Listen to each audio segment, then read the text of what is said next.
Welcome back, class. We're going to be doing chapter 5, which is called The Working Cell. And really what this chapter focuses on a lot is energy and how energy works in the cell. Okay, so with us talking about energy, we need to get a good definition of that.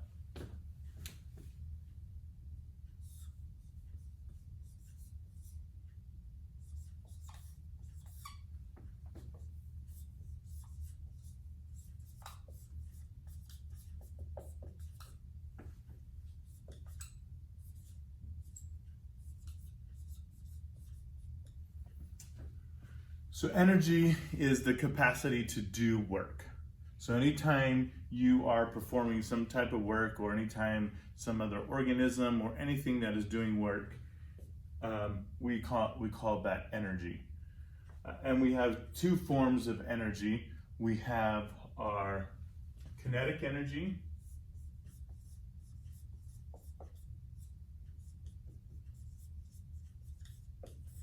and our potential energy.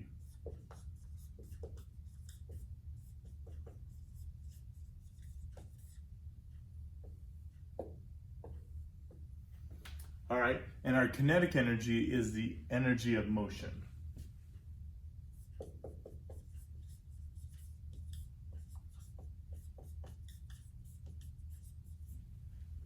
Where our potential energy is energy that is stored up.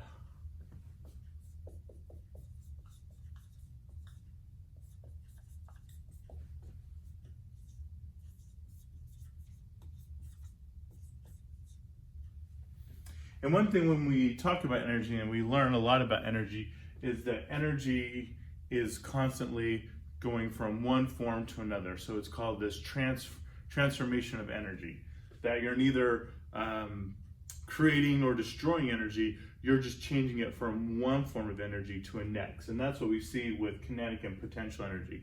So to give an example of this, we're gonna show a guy that's gonna be going off a diving board. All right, so.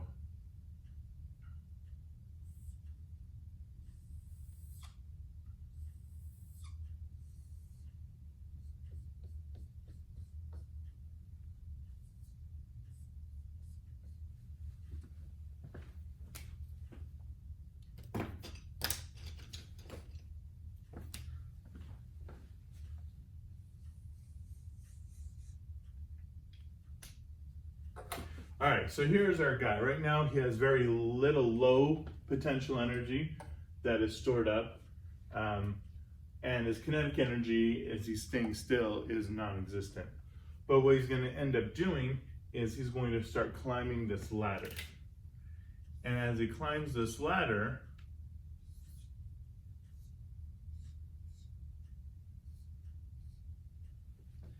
he's putting in kinetic energy. So going up this ladder, we have this energy of motion, this kinetic energy. And because he's using this kinetic energy to get him up higher, when he gets to the top of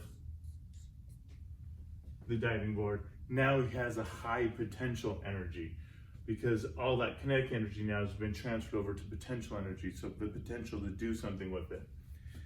Then as he walks over to the edge here, and then eventually he dives in.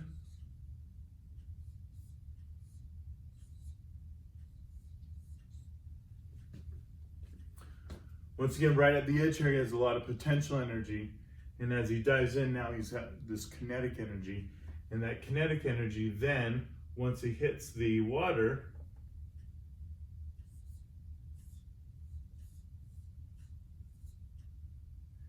is then transferred to the water, and you get your big splash. And that energy from that splash came from that stored energy from being up here high. That stored energy came from the kinetic energy to get up here. And so you have what we call this kind of cycle of energy. Like I said, energy is not destroyed nor created, it's just continuously cycled from one form to another. And we're going to see a lot of that in this chapter, and in chapter 6 and chapter 7. When we look at creating energy for the cell, we're seeing we're going to get that energy from somewhere, and we're going to transport it from one type of energy to the next. Now, it's really important that in science, we learn about another type of energy, and that is, it's actually a type of potential energy, and it's called chemical energy.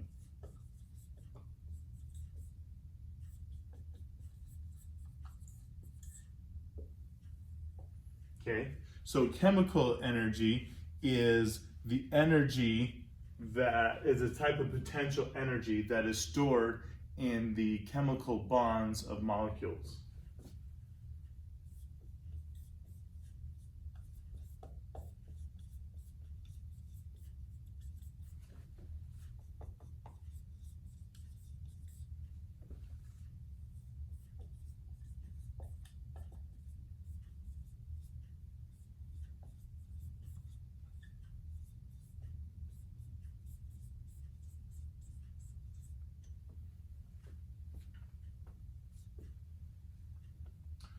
So the type of potential energy stored in the bonds of molecules. So when we started creating those molecular bonds and using ionic bonds and covalent bonds and even hydrogen bonds, those bonds store energy because it creates energy to have those bonds come together. So when you break those bonds, then you then have a release of that energy. Once again, the cycling of this energy. And so we have these large molecules, like a sugar molecule is very big, or a fat molecule is very big. And in it, you have a whole bunch of this chemical energy, this stored energy in all of the bonds of that large molecule. And so what life does is it takes that energy and it breaks it down.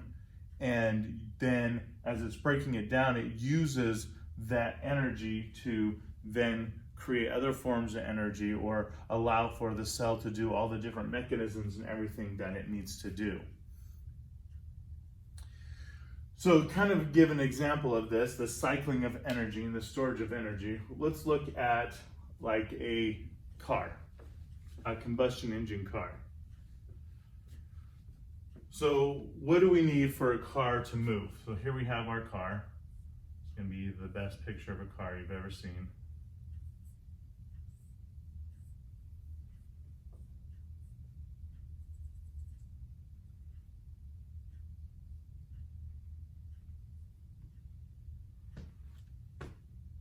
All right, so there's our car. And to be able to get the car to move, we need a few things. So one of those is gasoline. And so here we're going to have gasoline. Looks kind of like this. So remember, once again, all of these bumps and valleys are carbons, and then we have hydrogen upon them. And so just like we see with our fat tails, there's a lot of energy that's stored in our fat tails. That's the same thing like here with gasoline. There's a lot of energy stored in all of these bonds here between the carbons and the hydrogens.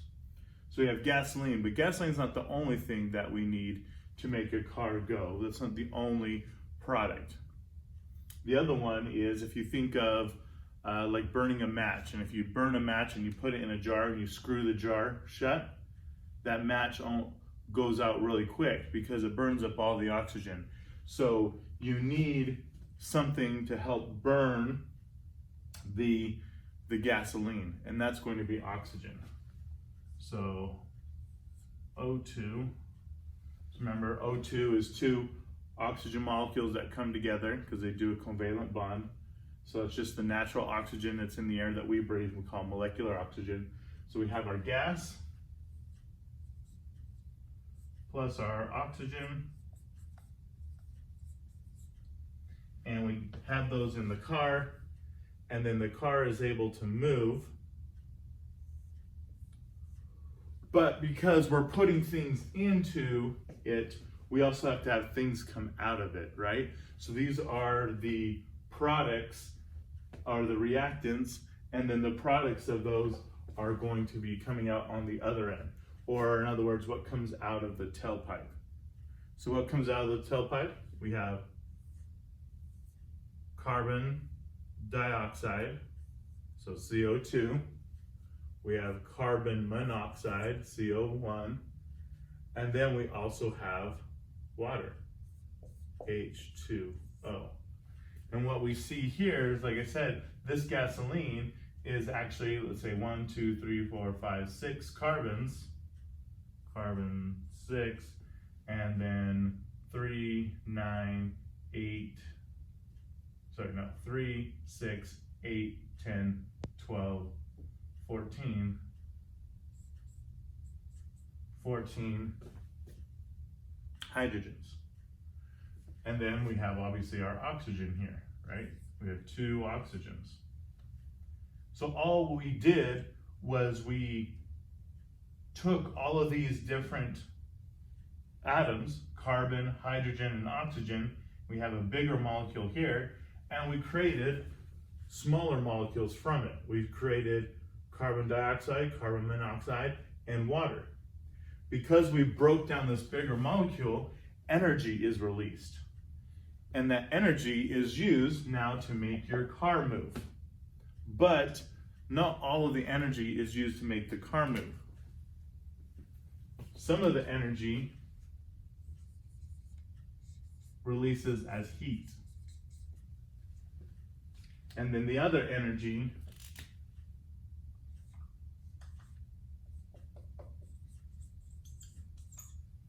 makes the car move. So how much of the energy that's released when we break down this gas to turn it into carbon dioxide, carbon monoxide, and water is going to go to energy to move the car, and how much is energy that is going to come off as heat. So 25% of the energy that's released from the gas goes to moving the car forward. And 75% is released in heat. So when you think about it, think about a combustion engine, like the engine inside your gas-powered automobile, how hot that engine gets, right? And that's why we have that big fan that moves the whole time to kind of move the heat away from the engine. And you have the coolant in there that moves through your radiator to provide extra cool air when that fan blows into your engine, and because you got to keep that engine cold. What would happen if you were to cut the belt that moves that engine? It doesn't take long for that engine to heat up too fast and seize up and break. That's because so much heat is released from this process. Like I said, only 25% of that combustion engine actually moves your car forward. That 75% of that energy that was released from the gas turns into heat. Now let's look at in our bodies. So we talked in chapter 4 about our mitochondria. So our mitochondria, they help break down sugars to create energy for the body. So the energy that we put into our bodies for us to create, or the food product that specifically is sugar. So sugar looks something like this.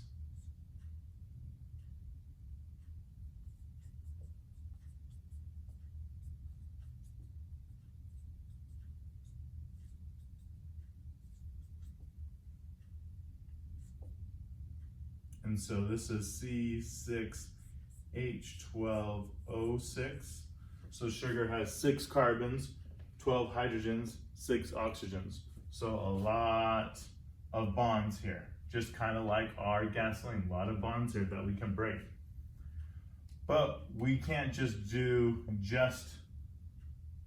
sugar. We need something to burn that sugar. And just like we use oxygen to burn the gas or to burn a fire, we're going to use oxygen to burn your sugar. This is the whole reason why you breathe. You breathe in oxygen to provide the oxygen to burn the sugar inside our mitochondria. All right, and what are our byproducts? They're going to be very similar. It's going to be CO2, carbon dioxide, and water. So we don't do carbon monoxide. Once again, all we're doing is we're taking all of these molecules, these carbons, hydrogens, and oxygens here, and we're transporting them now into CO2 and to water. And because of that, we're breaking all these bonds. Those bonds release energy. So much of that energy is made by the mitochondria to create a bunch of energy for the cell. And that's energy we call ATP, which we're going to look at here in a minute. So ATP is the energy of the cell. So this ATP allows the cell to use all those machines that we talked about in chapter 4 when we looked at the cell, all the different machines that go on. They need ATP to work. But just like in the car, some of this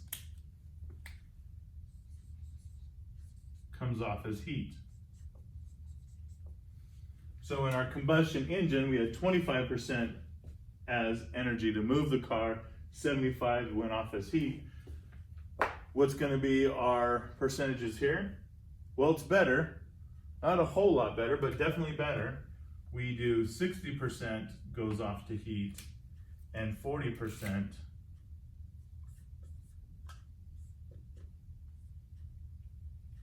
is now turned into ATP, or the energy used by the cell to run all of the different machines and enzymes and everything like that inside the cell. But this is why you get hot when you burn a lot of energy. So if you are going to go out running, or if you start lifting weights, or you start doing stuff where you're using a lot of energy, you start to get really hot. You start to sweat, right? Because your body starts to overheat. And the reason why it's overheating is because every time you break down a sugar to get the energy to do that exercise, to do that work, your body has to release 60% of that energy as heat. And so you start to heat up, starts to radiate off of you. Except if you get too hot, you start to sweat, you get that evaporative cooling, all that kind of fun stuff. And so that's why we heat up when we do work, is because only 40% of that actually goes to the work that we need it to do. So more than half of it is going and heating up our bodies. All right, so now we're going to talk more specifically about ATP. But once again, it's kind of cool to see this transforming of energy. The energy goes from one state to another, and it's always conserved, right? So some of it went to heat, some went to this ATP, but we conserved all of these molecules here and all of these things, just like we see here with our kinetic and potential energy. And so now we're going to look, like I said, specifically at this ATP, which is the energy needed for our cells.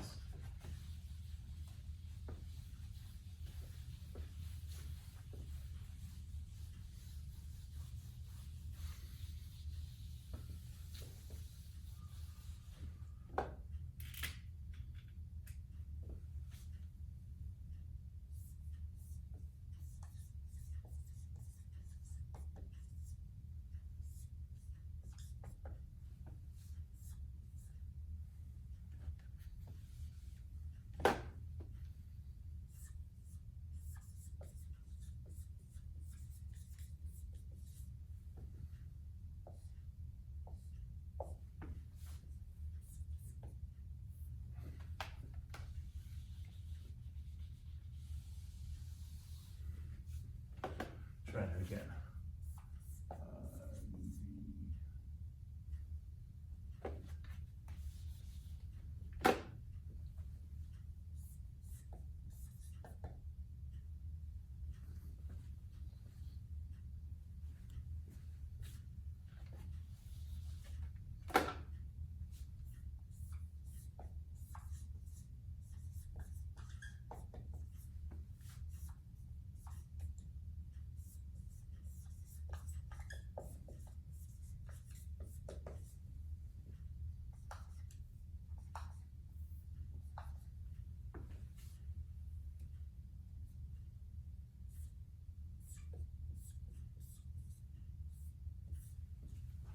All right, so ATP is adenosine triphosphate. And when we draw it, we're going to draw it two different ways. We could draw it like specifically how it looks like but it's really technical with chemistry. So we're going to draw it in two different ways. One way we'll draw it kind of like this.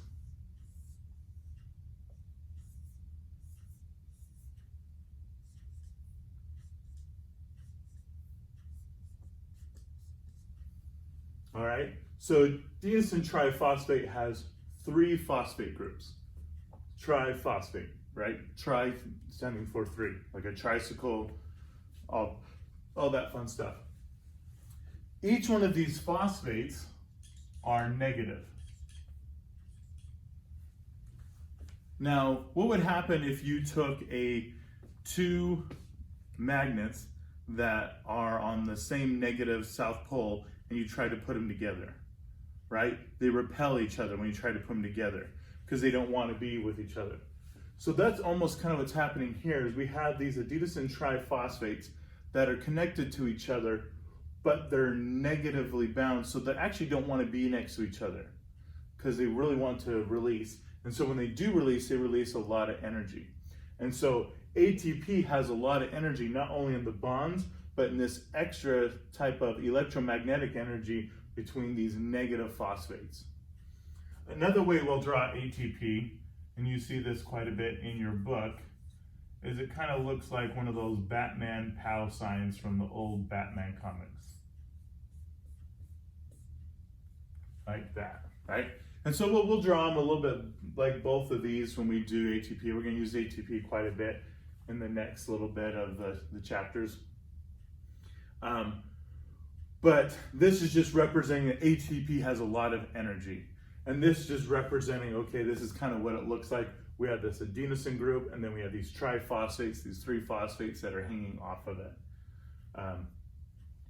And so the one way you have to think about ATP, you're probably thinking, okay, well, why do we have these sugars? Why do we have to do ATP? Is when you think about ATP, think of it more as like quarters. And I know we don't have this as much, but especially back in my time growing up in the late 80s and in the 90s, one of the biggest things to do was go to the arcade, right? You wanted to go to the arcade, and what you would do is you'd ask your mom for some money. She'd give you like a couple bucks, maybe a $5 bill if you're really lucky, and you'd go into the arcade and you would have money in the form of paper. But back then, the only way you could play an arcade game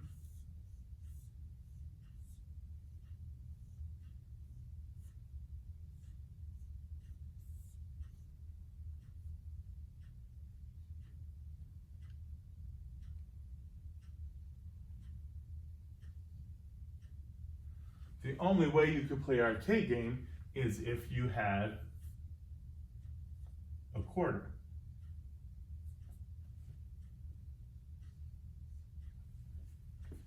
So if you walked into the arcade with $1, you wouldn't be able to play the arcade game unless you went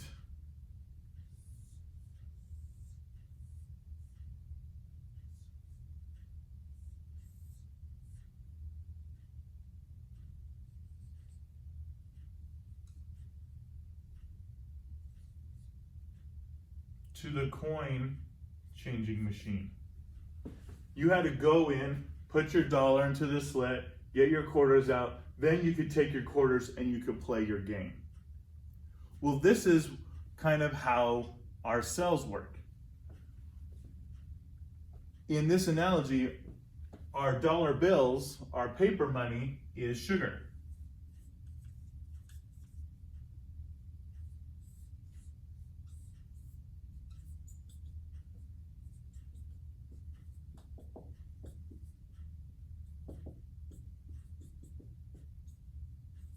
All right, our sugar is too big and it can't be used by the cell.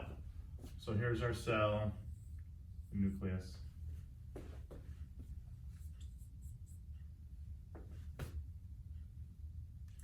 And so you need something in the middle to change our sugars into our ATP.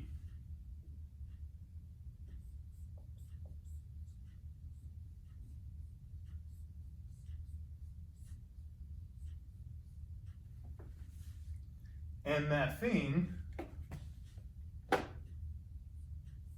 is going to be our mitochondria.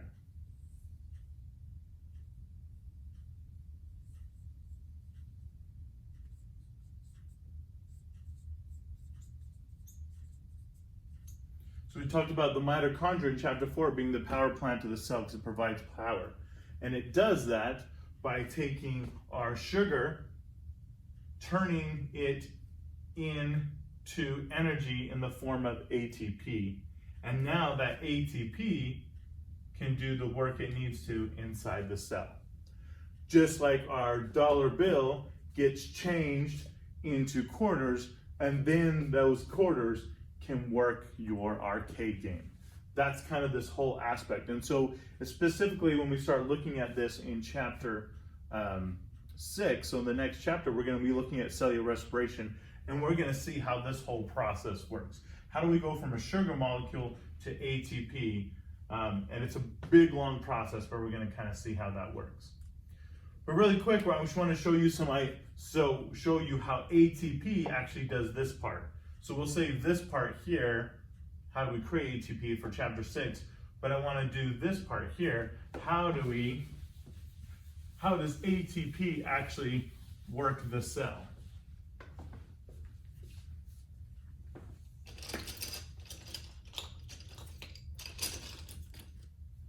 And so let's look at something that's most popular when it comes to energy that you think of is probably moving your muscles. So in your muscles, you have these muscle fibers that kind of look like this.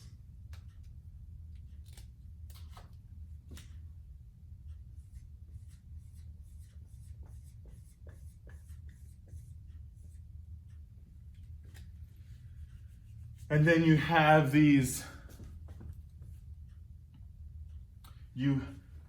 kind of base plate where these muscle fibers are. And you have these things called actin and myosin. So actin and myosin are what allow your muscles to flex and to move.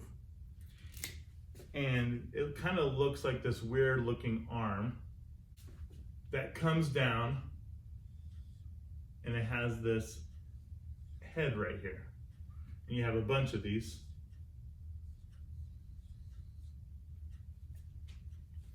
And what happens is when you want to move this muscle to contract it so it moves, you're going to use ATP. So you're going to have an ATP.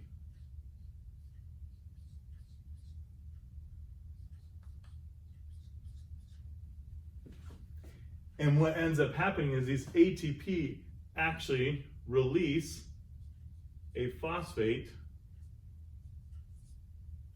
onto these actin heads.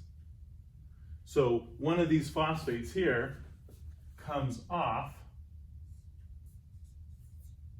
and attaches onto that actin arm. And what that does is now this turns into something we call ADP, which is adenosine diphosphate, di meaning two.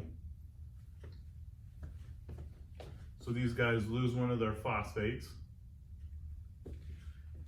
And by this attaching and the energy that's released, it actually changes the conformation or the shape of our actin. So instead of being straight like this, now they bend.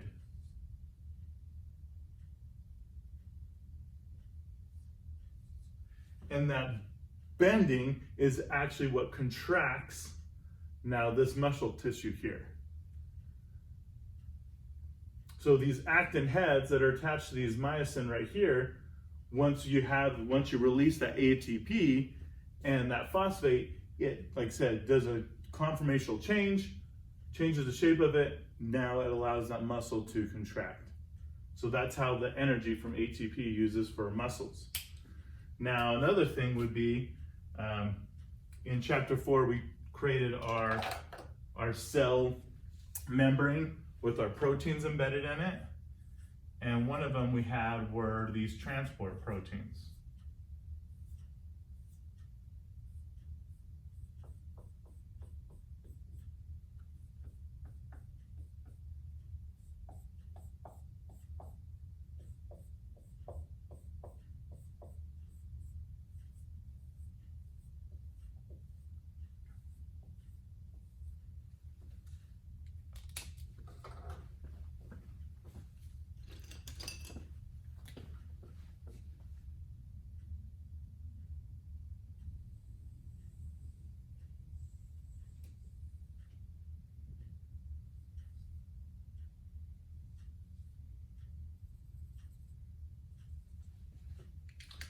So here we have this transport protein, and let's say this transport protein allows potassium ions, so our K+, remember ions are positively charged atoms, our potassium ions to go in to the cell.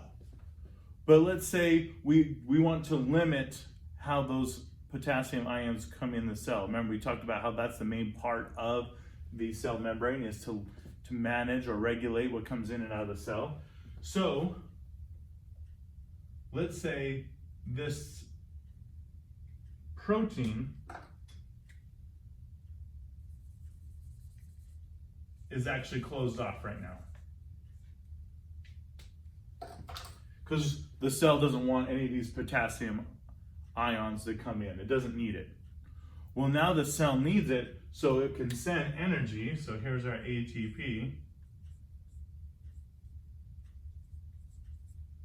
Once again, with its 3 phosphates, it's going to phosphorylate, so attach a phosphate onto this protein, which means it loses its phosphate there, and once again becomes ADP. So only has 2 phosphates. But attaching that phosphate and the energy released here now changes our protein channel from closed to open, and now we can let our potassium enter into the cell. So that's another way ATP is utilized in the cell. And there's a whole bunch of these examples like this. We don't need to go into any more, but this is why we have to take our sugars, use our mitochondria to break those sugars down into ATP so that the cell can use that energy to do all these different things within inside the cell and within inside the body. Just like when we go to the arcade and we have our money, we have to change it into the quarter machine, gets us our quarters. Now we can use those quarters to actually play our arcade game. All right, so now we're going to transition a little bit into some different forms of energy, and specifically we're going to be talking about kind of how reactions have to take place. And when we're looking at reactions, we have what we call a reaction curve or a reaction hump. So in other words, let's say we have molecule A and we have molecule B, and we want it to become molecule AB. All right, so for it to do that, we have this energy of activation that has to be overcome. So it's this energy hump. So in other words, you've got to put energy into it, and then once you kind of get to the summit of that energy hump, then it's just going to happen. But it's not just going to randomly happen without some type of energy put together. Now in life, there's a couple different ways in which we can have this happen. So the first is just randomly A and B coming together to create molecule AB. And so it's kind of like this idea: if you had a classroom full of students, half the students are female, half the students are male. And we took one male student and blindfolded him and put him on one side of the wall. And then we put a female student, blindfolded her, and put her on the other side of the wall. And we'll say the male student is molecule A and the female student is molecule B. Now I tell them, all right, you guys need to, without talking or anything like that, you need to find each other and shake each other's hand. And so here they're going to now wander around this classroom. There's probably chairs and desks, and they're tripping over things just to try to find each other to create AB, to be able to shake hands and create that bond. Well, that's what this activation energy hump is. It's not just naturally that they're just going to come together, but there's energy. So the energy of those two individuals trying to find each other. But when they find each other, then they can quickly ordinate each other and shake each other's hands. And so pretty much this activation energy hump is all that time that they are trying to find each other. Then when they finally do, boom, they're going to make that bond really, really quick. And so that's kind of how it is in chemistry as well. You have these different molecules or atoms around, and they still have to find each other before they can actually combine to create this bond. And that is that hump that needs to happen. Now, there's ways for us to lower this hump. And so one way would be if we go back to that same classroom. Here now we have now if I have all the boys blindfolded, let's say there's 15 boys and 15 girls in the class, and all the boys and the girls are on opposite end of the class, and I say, all right, now go find somebody, and you'll be out and go find some of the opposite sex to create this bond, right? Because you have 15 boys and 15 girls, the chances of making one of these bonds is going to increase, because not as much energy is going to need to happen because there's more concentration of those molecules. So if we increase the concentration of A and increase the concentration of B, the chances we're going to get AB are going to be quicker. And so our energy hump actually becomes less because you're not having to have as much energy. Another thing you could do is if we just went back to the single people, the single male and the single female student, we could speed them up, right? So if we added energy and sped them up, well, that energy is still that hump, but at least this would make this happen quicker. So if we think if I took a video of the very first time those two came together during our first example, now let's say we rewatched that video, but we put it on fast forward and saw it happen fast, we would make that connection quicker just by speeding up or adding energy to A and B. But still, that's energy in this hump that they have to get up and over. And so those are some ways in which we can increase the availability for these molecules to come together. Now, for simple cellular molecules, this isn't a problem. Being able to either add more concentration or add more energy to speed these reactions up are fine. But when you come to more complex organisms, especially like us as humans or other animals or plants and fungi that are more complex, we can't just wait randomly for A and B to come together to create the macromolecules of life. We need things to happen a lot quicker. And so we do this with something we call an enzyme.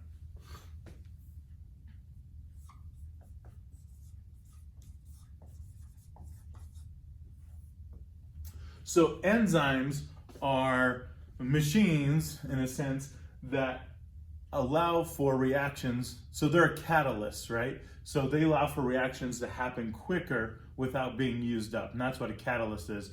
A catalyst isn't used up. So kind of like if you had a robot that packed boxes. That every time you pack a box, you don't need a new robot to pack that box. That robot can sit there and pack multiple boxes. So that's kind of what an enzyme is here. It's a machine that can do this work and makes for reactions to happen quicker. So it's a catalyst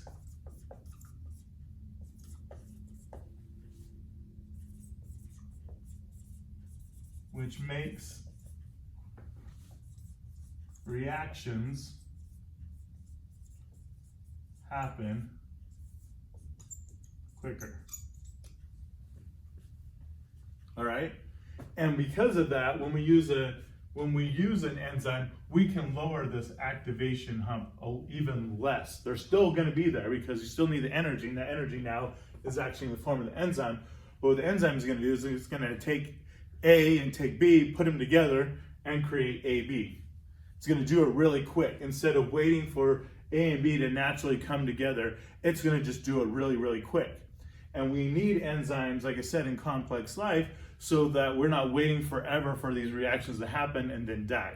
Instead, we have these enzymes that are constantly doing these reactions, whether they're building the reactions up or they're breaking the reactions down. So you can have an enzyme that creates AB, but you can also have an enzyme that breaks up AB. All right? So it's either an anabolic enzyme or a catabolic enzyme. Anabolic, adding things together, catabolic, breaking things apart. So I'm going to draw a picture kind of your basic enzyme. We call this the lock and key model of an enzyme.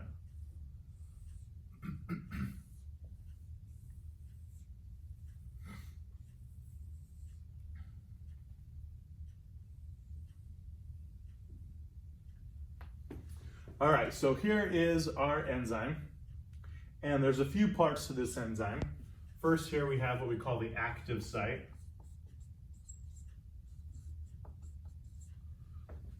And then we have the allosteric site.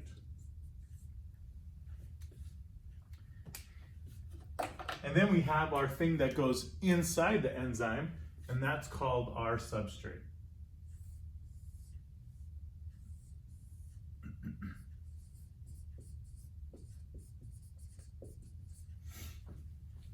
And what we see here in our lock and key model of an enzyme is that our substrate is the key, and our enzyme, let's put enzyme here,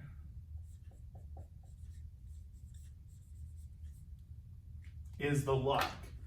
And our substrate will fit perfectly inside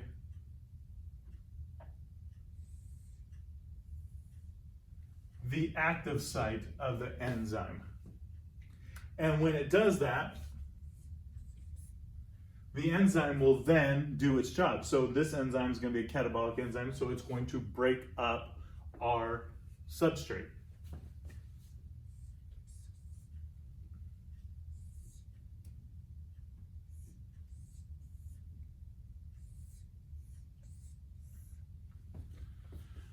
So this enzyme was able to go in, break up our substrate. So now our product of the enzyme, so let's say this was AB, now it goes through the enzyme breaks it up, and now you've created molecule A and B.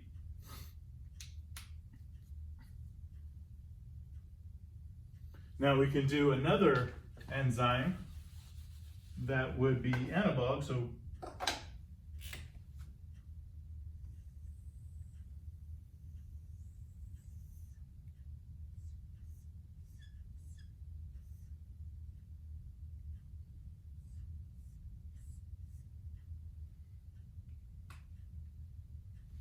and let's say now it has two active sites.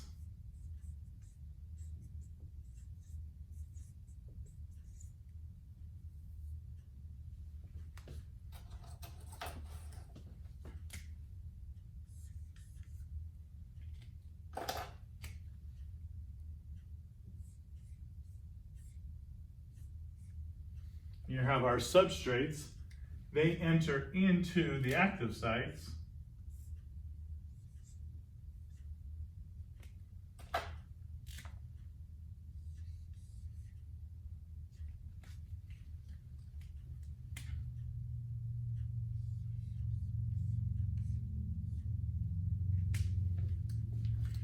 And then our enzyme creates a bond for them together, and we end up now with our product.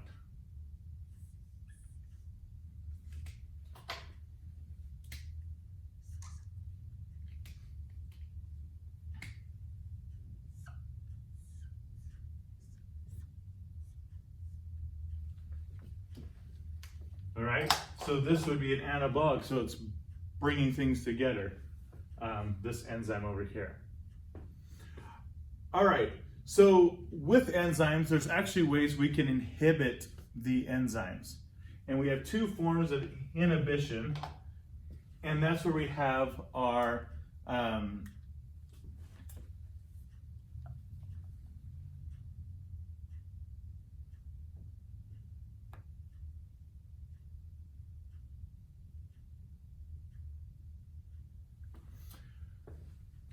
two forms of inhibition, and that's where we have our competitive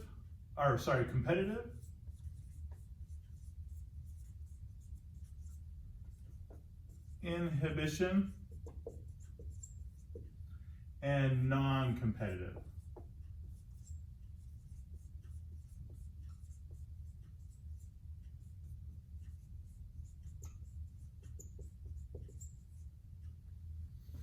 So our competitive inhibition is when you have an inhibitor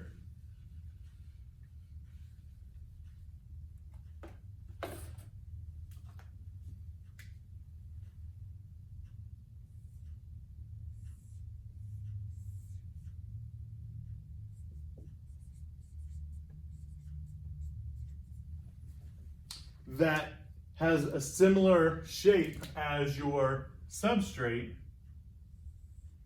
and it enters the active site.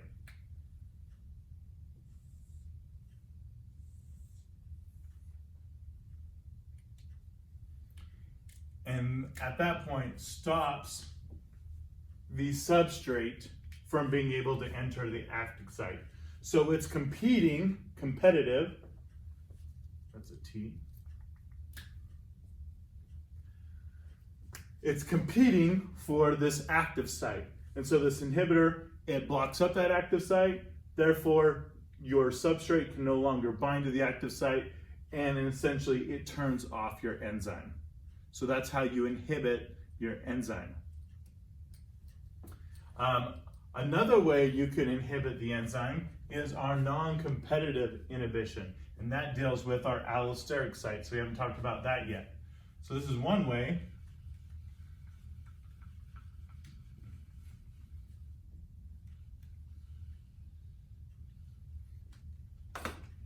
The other way is you would have another inhibitor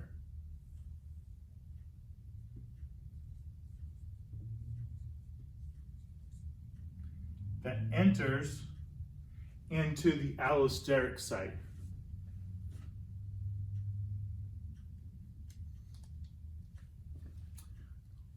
Once it does that, if you have an inhibitor enter the allosteric site, it actually changes the shape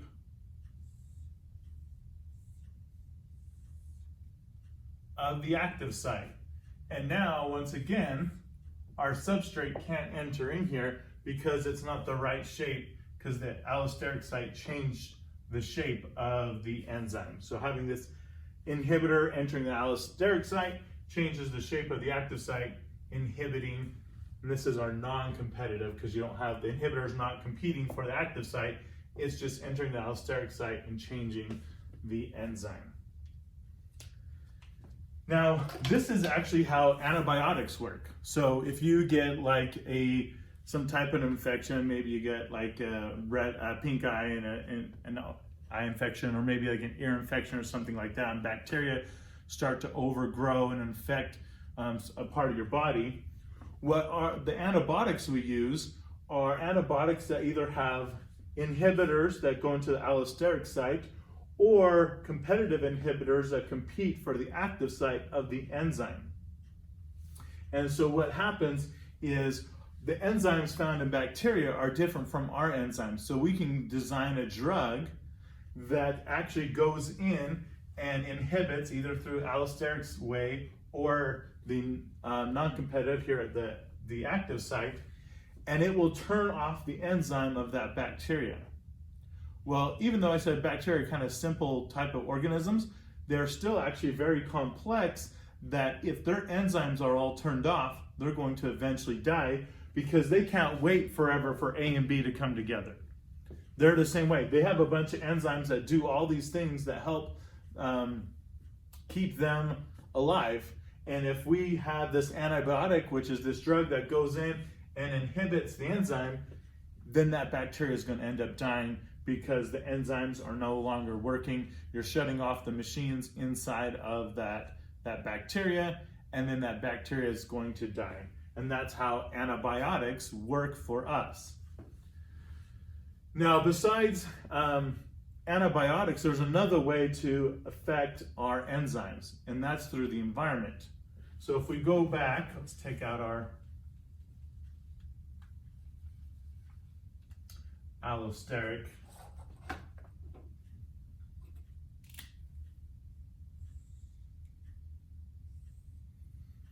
So if we go back to our regular enzyme, now let's say you get an infection again, bacterial infection. One of the things that often happens is that you'll get a fever. And you're probably wondering, well, why am I getting a fever? Well, that fever actually is to raise the body temperature of your body. It's immune system response, because that fever is hoping it's going to kill the bacteria, and it does that by denaturing its enzymes. So what happens is our enzymes are just made up of a bunch of proteins, and a bunch of those proteins are connected together through hydrogen bonds, just like water. And they're all folded in these certain ways, connected by these hydrogen bonds. If you add heat, remember when we talked about adding heat to water, it didn't heat up the water first. It first went in and broke up those hydrogen bonds. And so if you add too much heat to an enzyme, it'll break up the hydrogen bonds. And what it does is it denatures the enzyme.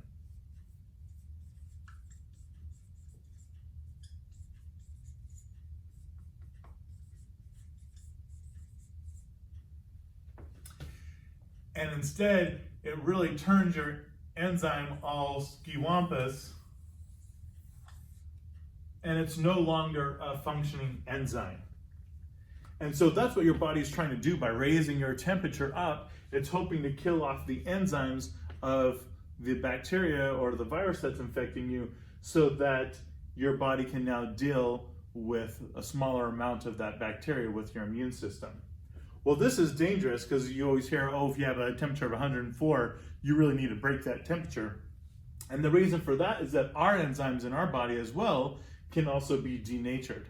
So unlike the antibiotics, which focus specifically on the bacteria, enzymes that are infecting us, when we are heating up our body, we're not only killing the enzymes of the bacteria, but we're also kind of killing our own enzymes.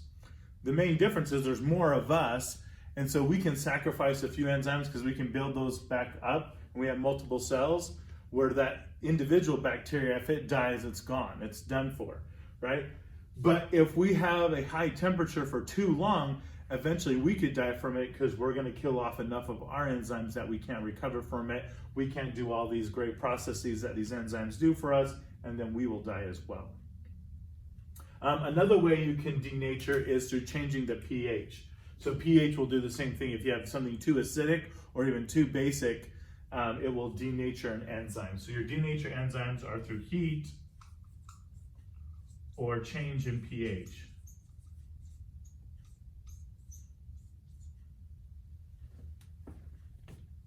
All right, so that's our enzymes.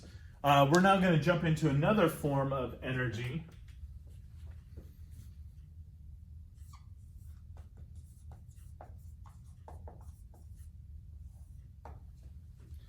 Now, diffusion is the movement of particles from a high concentration to a low concentration.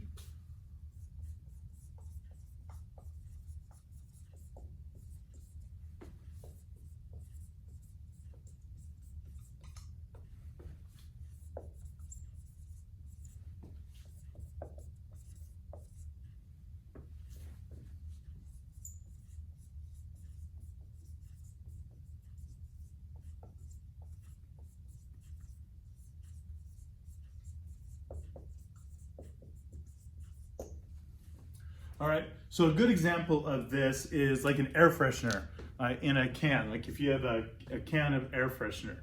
And what they've done is inside this can at the shop where they built this, they took a whole bunch of really smelly, fruity, you know, whatever that smell is that's in that air freshener, and they pressurized and packed it inside this small can.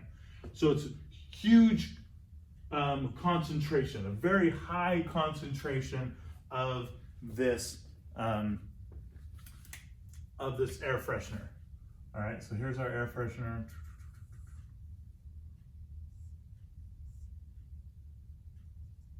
And inside is just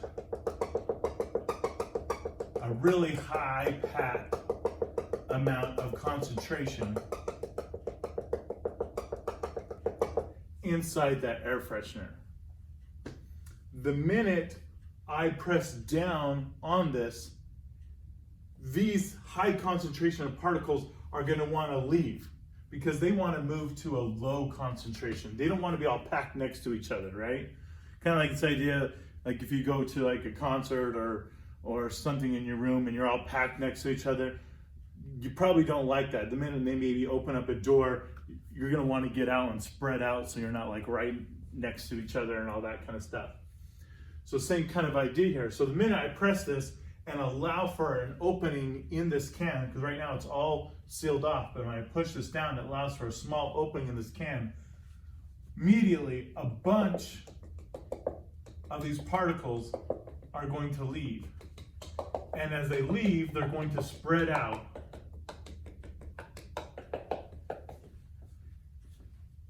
from this high concentration of the can into a lower concentration. They're going to continue to spread out. So if I were to do it in this room here, it would continue to spread out to where, like if I spray it here, also I'm going to smell a really strong scent from whatever scent that was bottled up into this can.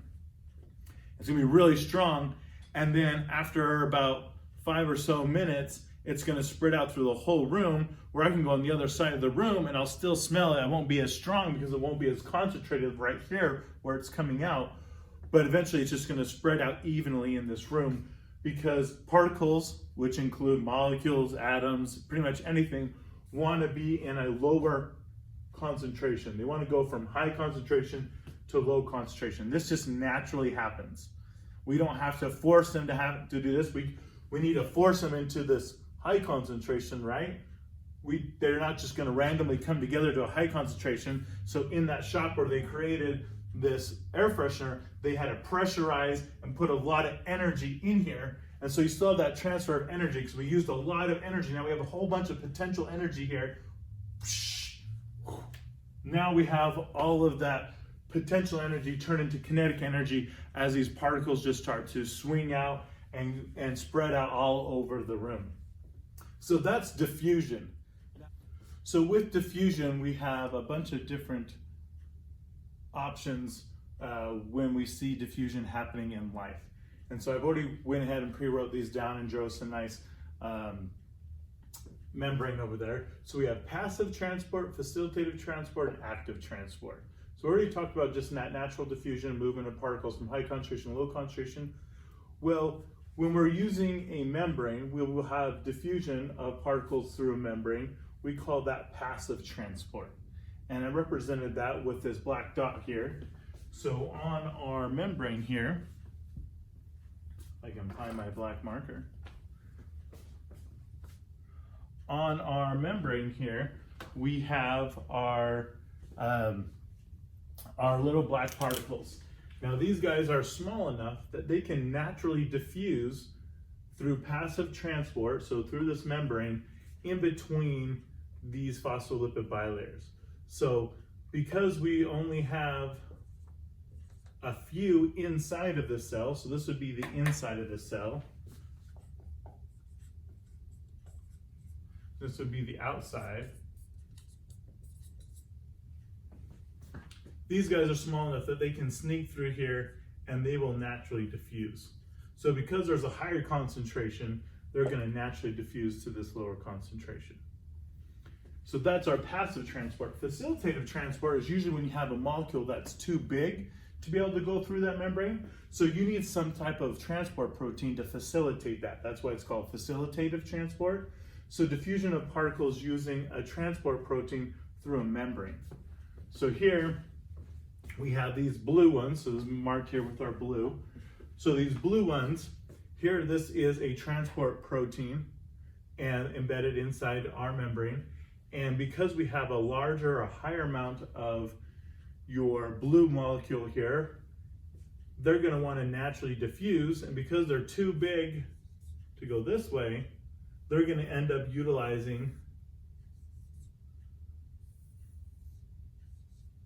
this transport protein, and the transportation facilitates that movement from a high concentration to a low concentration, moving those particles this way.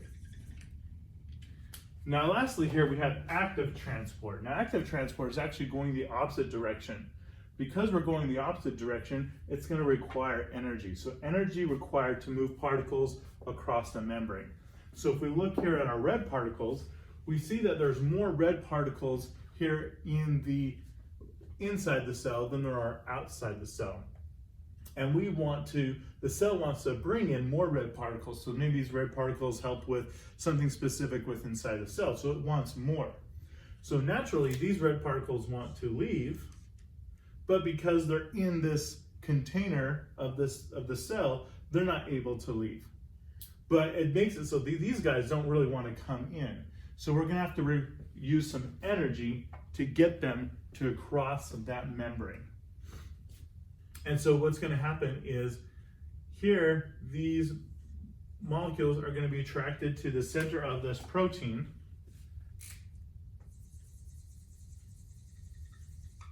And then we're going to use ATP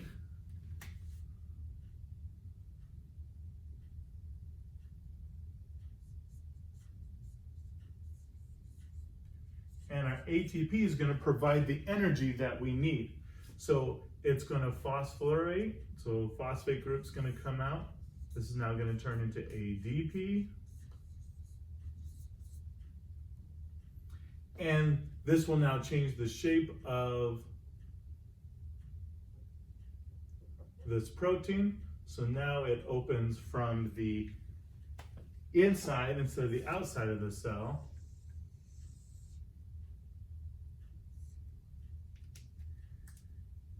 And now it can move into the cell.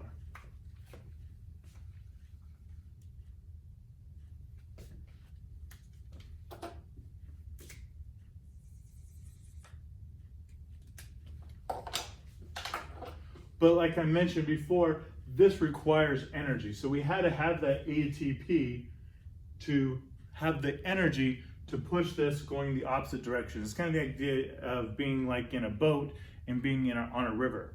If you're just going downstream on the river and letting the current take you, you don't have to do anything.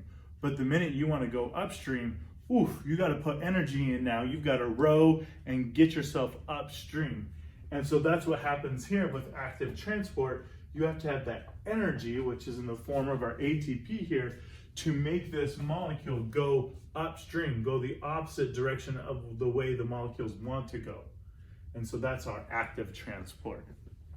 All right, the next one we're going to end up talking about is diffusion with water, and that's called osmosis. So osmosis is diffusion of water through a semi-permeable membrane. So a semi-permeable membrane is kind of like that membrane we just drew up here where it had some holes in it. So semi meaning partially, permeable meaning holes. So some holes in your membrane. And in our cells specifically, we have aquaporins, which are transport proteins specifically for water. Aqua meaning water, porins, porn. So water pore. And so that's where our cells do osmosis through these aquaporins, and you have water running in and out of our cells depending on diffusion. But when we look at osmosis, and specifically water, one thing we focus a lot on is going to actually be our solutes. So remember when we talked about making our Kool-Aid, we talked about how you use sugar to make the Kool-Aid so it's nice and sweet, and that the water was the solvent and it dissolved the solute, which was the sugar. And so we're gonna be using that as our concept here as well. We're gonna be using sugar as our solute. So there are three different stages of osmosis. We have hypertonic, hypotonic and isotonic. And when we look at this, we're going to be focusing a lot on the solutes. So on hypertonic is when we have high concentration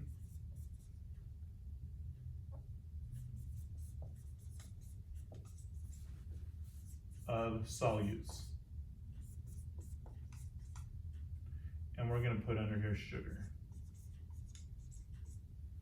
Okay, so when we have a high concentration of solutes with our water, then that's a hypertonic solution. So hypo is going to be the opposite. It's going to be a low concentration.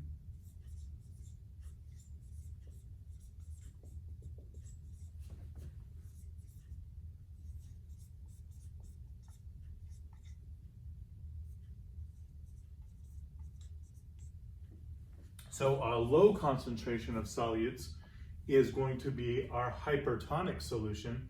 And our last one is isotonic, and this one's when we have an equal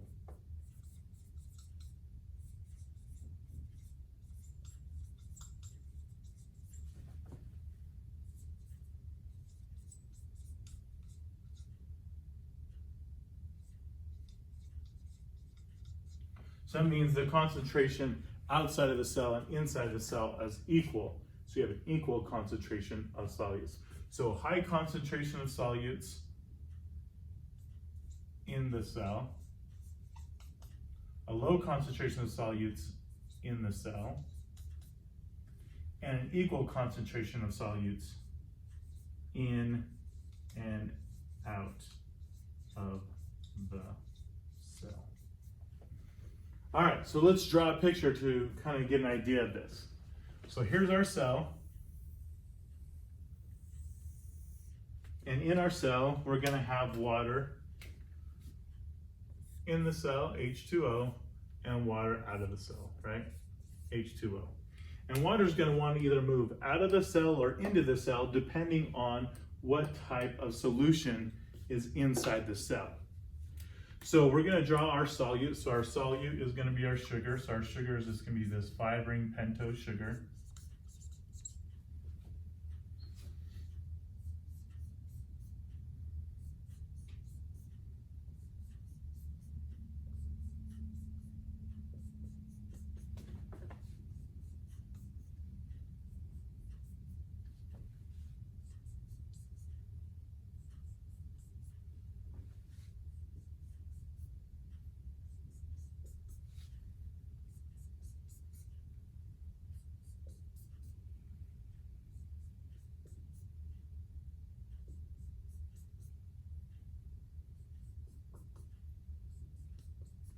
All right, so inside our cell, we see we have a high concentration of our sugars or our solutes. And so this is going to be a hypertonic solution. So high concentration of solutes in the cell. Higher concentration, so in here is our hypertonic solution. So based on that, we now want to know which way is the water going to go. Which way is the water going to flow? Is the water going to want to flow out of the cell, or is the water going to want to flow into the cell? And because the water wants to dilute a high concentration, it's going to flow into the cell. And so anytime in the cell you have a high concentration of solutes in the cell, the water's going to flow inside or move inside. I'll say flow, I like flow. Flow inside the cell.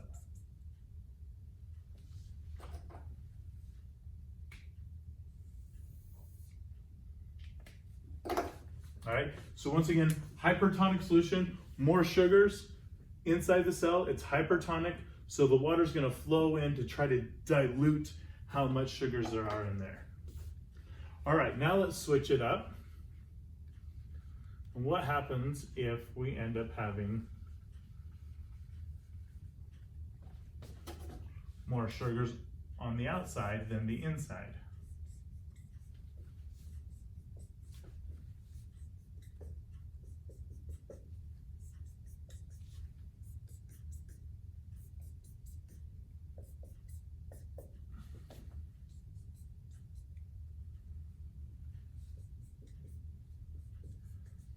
So now on the inside of the cell, we have a low concentration, right? A low concentration of solutes in the cell.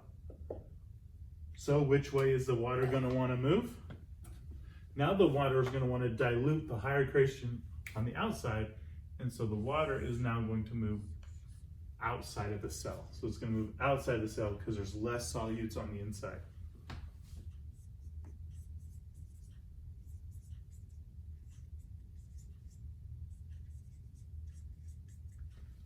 Okay, so it's going to flow outside the cell. So that's our hypotonic. All right, so now what's going to happen if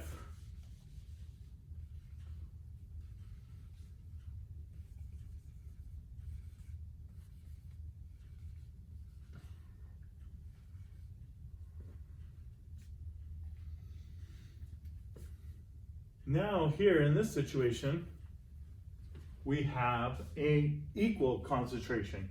So it's about the same concentration of solutes out of the cell and in the cell. So now we're in an isotonic solution. That isotonic solution, which way is our water going to flow? All right, so let's get rid of that. Which way is our water going to flow in this isotonic solution? Now you're probably yelling at your not maybe yelling, but answering at your computer screen. You're probably saying, it's going to flow, it's not going to. Well, actually, it's going to flow outside of the cell and inside the cell at the same rate and create what we call equilibrium.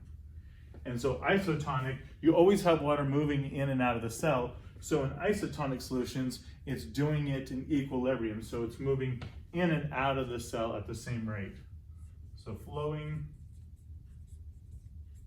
in and out of the cell at the same rate. So that's isotonic. So hypertonic, you have a higher concentration, so the water flows inside the cell. Hypotonic, you have a low concentration, so the water flows outside the cell. And then isotonic, you have a equal concentration, so the water flows